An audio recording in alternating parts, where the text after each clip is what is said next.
Assalamualaikum warahmatullahi wabarakatuh. Hello, good morning, Mr. Adri and everyone.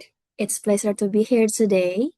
We are from Group 3 and we will be presenting about semiotic dimension. My name is Anindita Adia Putri and our members group.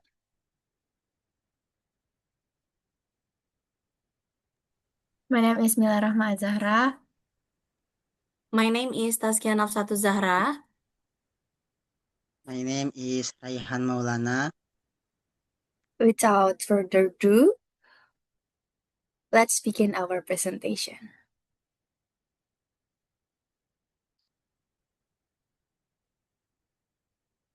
The first one is texture and textuality.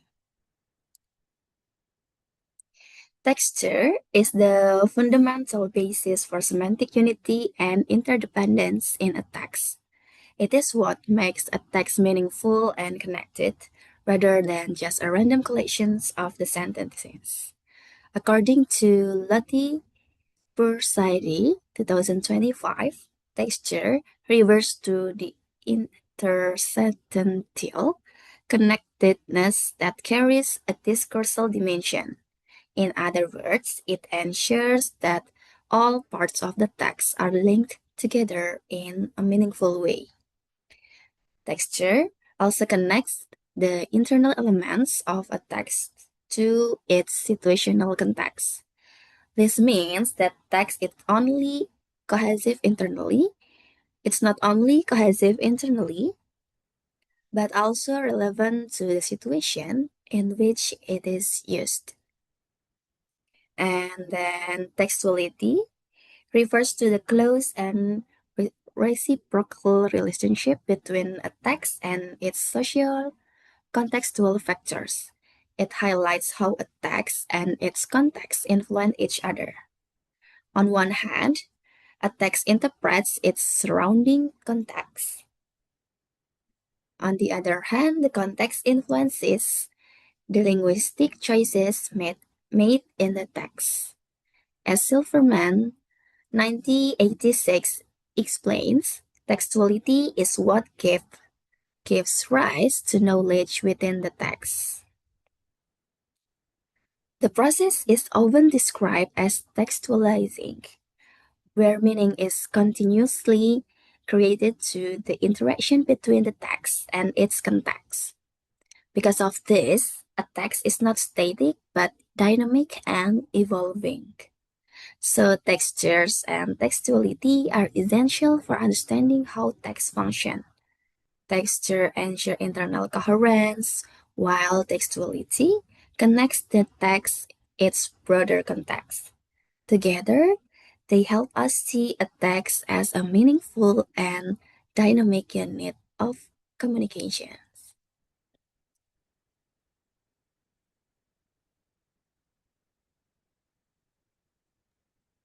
Okay, everyone. The next we have to discuss about textual scale and translation unit. In translation and semantics, there are two keys, like the main point, which is textual scales and unit translation. For the first one is textual scales. It refers to the four theoretical scales used for analysis. So it's like the theoretical, and there are lexical level and the clause level, the sentence level, and the textual level. And then for the unit of translation, it is the same like the textual scale. There are like a practical thing and divided into four categories, like the lexical unit, the clause unit, the sentence units, and the textual unit. So basically, both of them same the similarities, but actually different. The first one is talking about the theoretical, and the second one is the practical. For example, talking about the word at lexical level, in textual scale, lexical level, it means like focusing on individual words as carriers of meaning. However, meaning at this level is not fixed because it depends on the context, and sometimes it's how to say, like synonym. For example, the word bank, it can mean as a financial institution, but it can be, how to say, like translate as a river. And then for the unit of the translation, word or lexical, it's like, the unit happens when a single word has a straightforward and ambiguous meaning that may be translated without losing its meaning. This is only effective, though, when the meaning is literal and independent of context. For instance, it is possible to translate the term cat directly into another language without altering its meaning. So maybe it, how to say, like it involves the culture itself.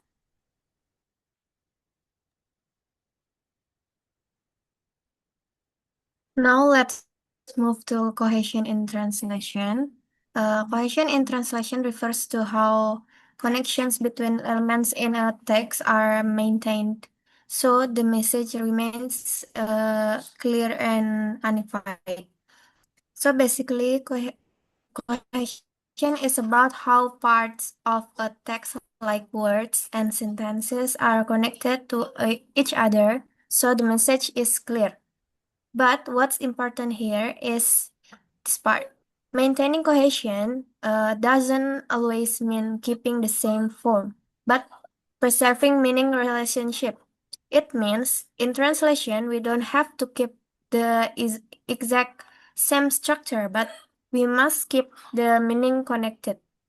So the text still feels logical and easy to understand. That's why translation is not only about changing language, but also about keeping the textual unity. And this is the some common types of cohesion. The first one, there are reference, which is the use of words that refer to other elements in the text. For example, like using pronouns like he, she, or it. And the second one, substitution and ellipsis, which is the replacement or omission of certain elements to avoid the repetition. So some parts are placed or removed to make the sentence more natural. And the third one, conjunction, which is words that show logical relationships such as cause, contrast, or addition. These are linking words like and, but, or, because. And the last one is lexical cohesion, which is the connection of meaning through vocabulary choice such as repetition or synonyms. So meaning is connected through word choice. All of this help make the text more connected and easier to understand.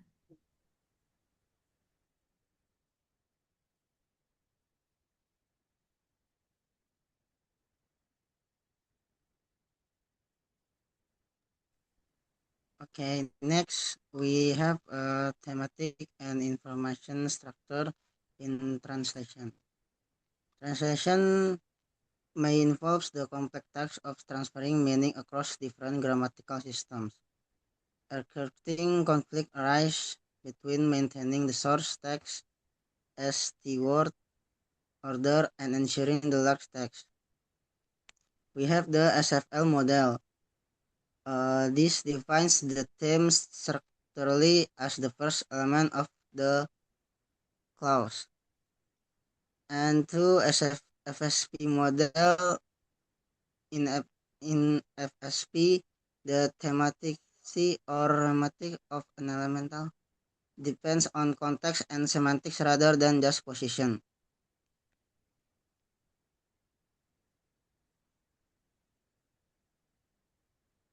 Information structure should outline thematic structure because the significance of new information is greater for the message overall impact than the starting point of the clause.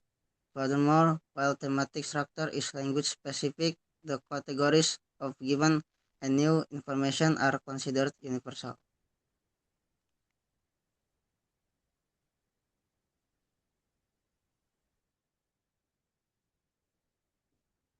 Okay, next, transitivity in translation. Basically, transitivity is about how a sentence shows actions, events, or states, and who is involved in them. In translations, transitivity helps keep the original meaning and viewpoint of the writer. It's not just about changing word into another language, but also about keeping how ideas are expressed.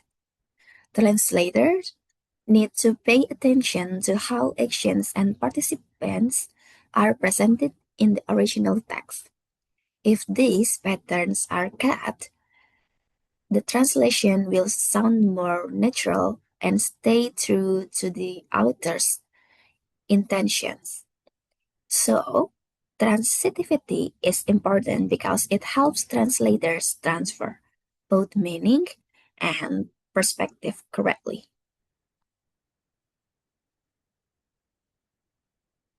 Next. Next, modality in translation. Modality shows meaning like certainty, possibility, or obligation. For example, must, may, might. Different language express modality in different ways. Because of this, translating it directly is not always accurate. Translators need to focus on the meaning, not just the form. They can use other words like adverbs or different verbs to express the same idea. So, understanding modality help translators keep the message clear and avoid changing in the intended meaning.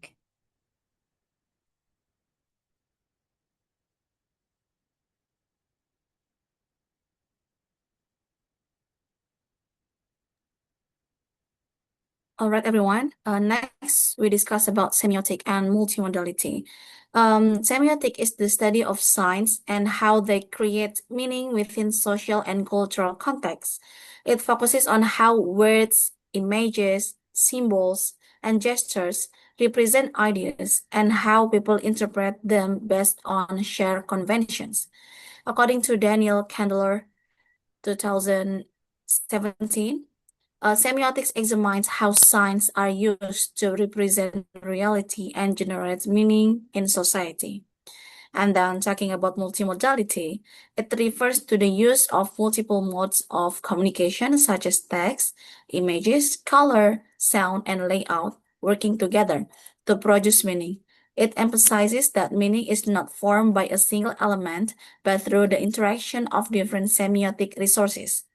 As explained by Halloran, 2004, multimodality involves the integration of various semiotic resources in constructing meaning within a text or discourse. Next.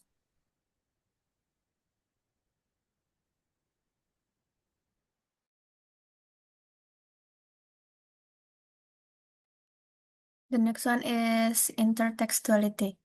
As we can see on the slide, intertextuality explains that a text never stands alone, but is always connected to other texts. So in simple terms, a text is never completely independent. It's always related to other texts, either directly or indirectly. Then it also meaning doesn't only come from the text itself, but also from its relationship with previous texts. And means the meaning of a text is not only based on what is written, but also influenced by other texts that come before. That's why a literary work can be seen as the result of combining and transforming existing elements. So basically, new texts are created by developing ideas from previous texts. And in the last part, as a text is part of a wider network, meaning is not fixed but open to interpretation. It means that meaning can change depending on the readers. knowledge, and experience. And then next is intertextual relationship. Uh, Texts are dialogic, meaning they interact with other texts. So texts are not silent; they communicate with other texts. This interaction can be seen in two ways. The first one is horizontal relationship, which is interaction between writer and reader. This refers to how the writer delivers meaning and how the reader understands it. And the second one is vertical relationship, which is connection between a text and other reference text. This means a text is connected to other texts that become its reference. So when we read a text, we are actually also connecting it with other texts we already know.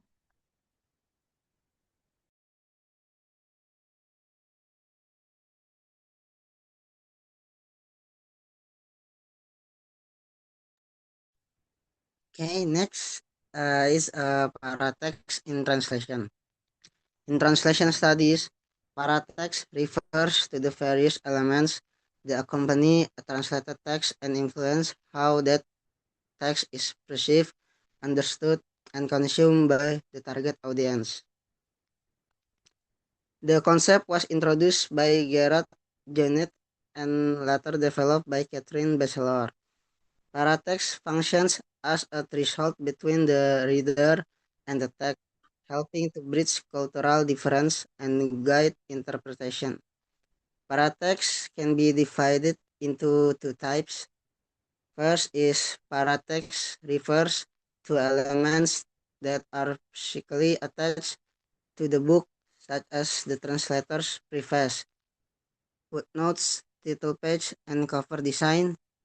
Meanwhile, epithet epitext refers to elements outside the book, including interviews, reviews, and promotional materials that influence how the translation is perceived by the public.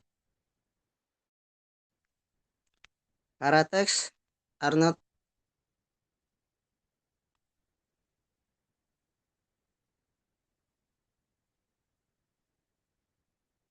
Paratexts are not merely decorative, they serve strategic purpose. First is translator visibility. Translation is often accused of being invisible. Paratext, such as a translator's notes or a preface, provide a space where the translator can become visible, explaining their methodology, challenge, and decisions.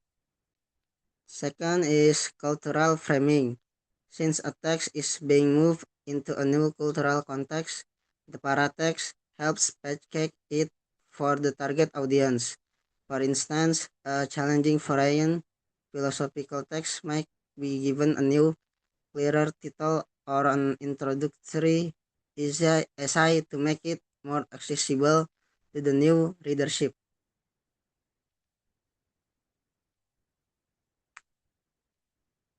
Third is legitimation.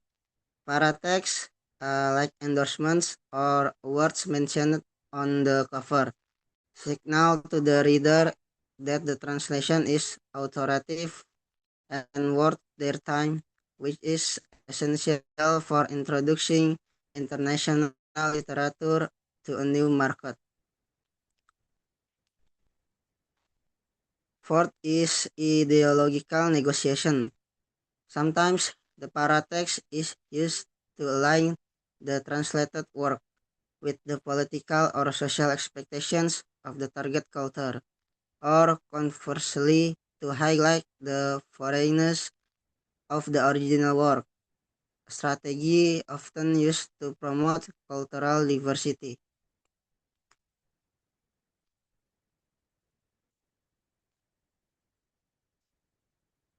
And as noted in recent scholarship, age to Catherine Bachelor, paratext in translation are not solely the product. of the translator. They are the result of a collaborative and sometimes conflictual process involving one is publisher who decide on the cover art and marketing strategy to maximize sales. Two editors who ensure the text meets target language standards. Three institutions who may influence how a work is framed if it was supported by a translation grant. Thus, paratext act as a negotiating space where the original text is framed, positioned, and interpreted within the target culture.